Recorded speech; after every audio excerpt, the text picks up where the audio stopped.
বাবা তোমরা বাড়িতে ঢুকতে না দিলে আমার মরা ছাড়া আর কোনো গতি নেই মা।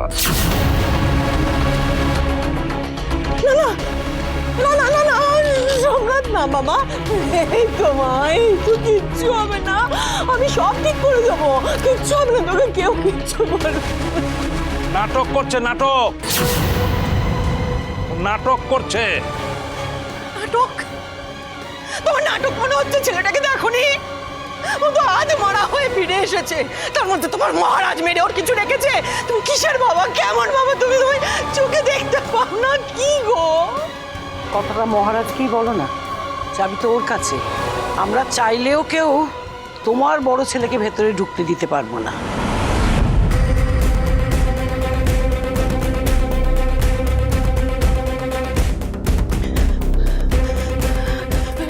সোমনাথ, সোমনাথ, কিচ্ছু হবে না, দাদা আমি আমি আমি আমি চাবি নিয়ে আসছি মহারাজের কাছ থেকে, কিচ্ছু হবে না, তুই কোথাও যাবি না।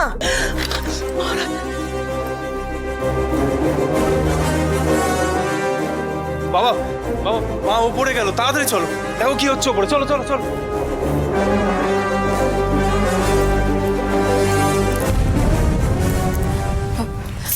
বলছি শুনুন না, একটু শান্ত হন না, এবার মাথাটা একটু ঠান্ডা করে বসুন প্লিজ। হবে না, হবে না, হবে না, মাথা ঠান্ডা হবে না। কিন্তু দেখুন, এভাবে তো কোনো সমস্যার সমাধান হবে না, একটু বুঝুন প্লিজ।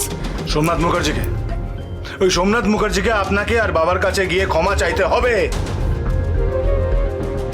ও আপনার আর আপনার পরিবারের সম্মান নিয়ে এভাবে চিনিমিনি খেলতে পারে না।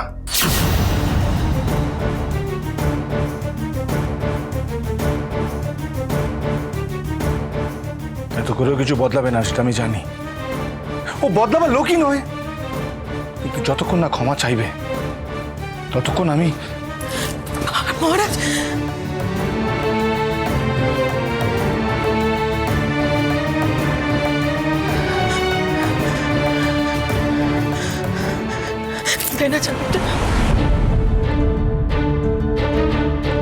মায়ের কথা শুনে চলি, এরকম সুনাম আমার নেই।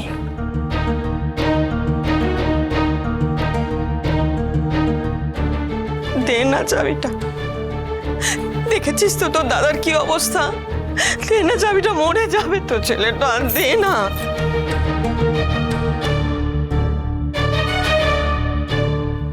আমি মরে গেছি না বেঁচে আছি কখনো তো জানতে চাওনি? কেন সবসময় নিজের বড় ছেলেকে নিয়ে ভাবো? উড়ান সোম থেকে রবি প্রতিদিন রাত ৮টায় স্টার জলসায় ও ডিজনি প্লাস হটস্টারে।